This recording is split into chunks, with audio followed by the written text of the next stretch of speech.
Alors, nous avons vu les solides et l'utilisation des masques, maintenant nous allons voir les formes. Alors pour commencer, comme toujours, on va créer une composition qu'on va appeler Udemy. Hop, voilà. On va faire fit.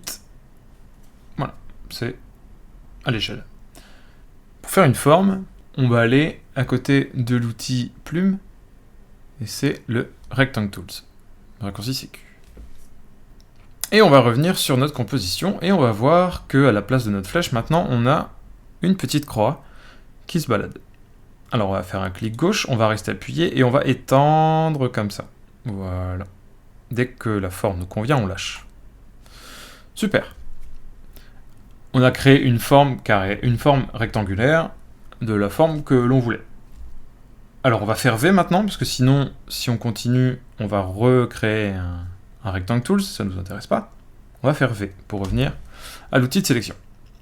Alors, la forme est toujours sélectionnée, ici. On va pas s'attarder sur tous les réglages ici, ça on s'y attardera plus tard quand on verra les propriétés des calques. Nous, ce qui va nous intéresser, ça va être ici. On a le fil. Le fil, c'est l'intérieur de notre rectangle, que l'on peut toujours retoucher, toujours de la même façon que la dernière fois, c'est-à-dire en allant cliquer, en faisant un clic gauche sur les parties, les petits carrés tout autour de notre rectangle, pour pouvoir le modifier.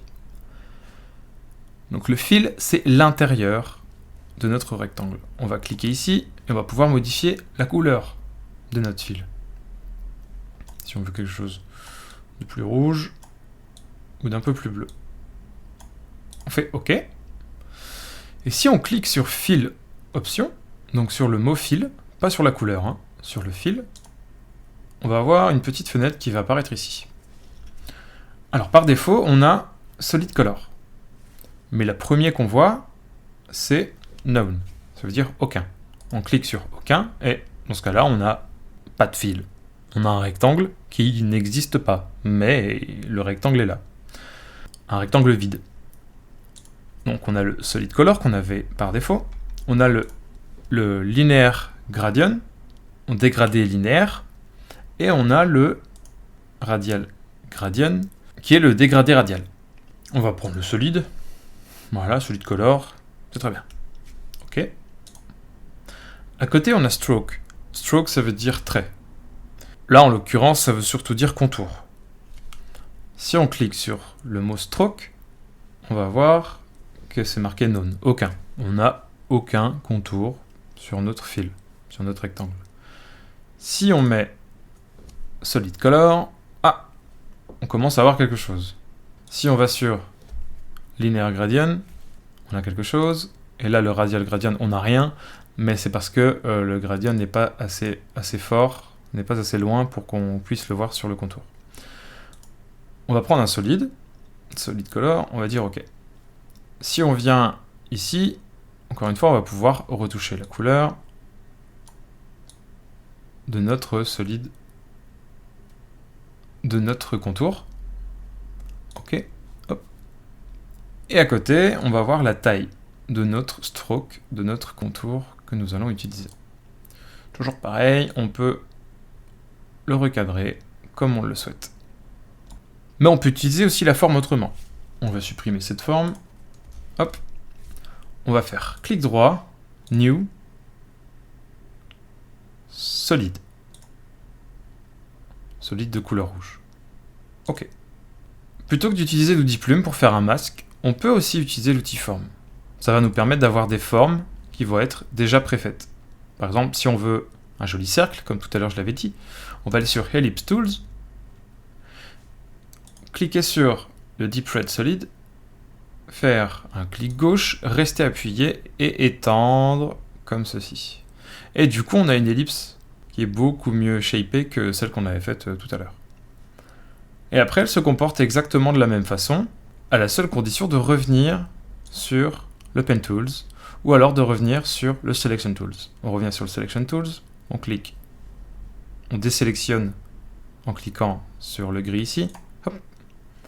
On revient ici, on clique une fois, on reste appuyé, avec un clic gauche et on va pouvoir modifier la forme.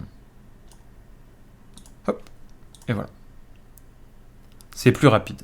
On peut faire ça aussi sur autre chose que des solides. On va supprimer le solide, on clique dessus, on fait sup ou delete, ça dépend de votre clavier. On va importer l'image des épées de tout à l'heure.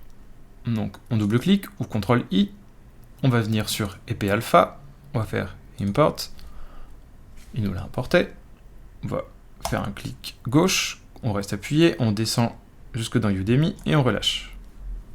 On va le descendre en restant cliqué sur le clic gauche, en restant appuyé, hop, voilà. On appuie sur épée alpha, qui soit sélectionné en gris. On va venir prendre le Ellipse Tools. On va appuyer dessus. On va s'assurer qu'on est bien à l'intérieur du calque, d'accord? On va rester appuyé gauche et on va étendre. Et voilà ce qui va nous arriver. On fait V, ou ici le Selection Tools, pour pouvoir désélectionner ce qu'on a fait. Et quand on va revenir dessus, on va se rendre compte que le calque a pris la forme de notre masque. On va pouvoir la déplacer, la modifier, et ça a pris la forme du masque. Si on fait une transformation de notre épée, le masque va suivre avec. On peut très bien rééditer par la suite le masque, sans aucun problème.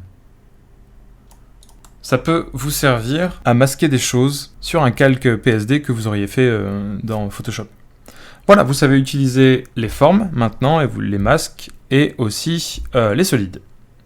La prochaine vidéo, ce sera sur les modes de fusion et les alphas. A tout de suite.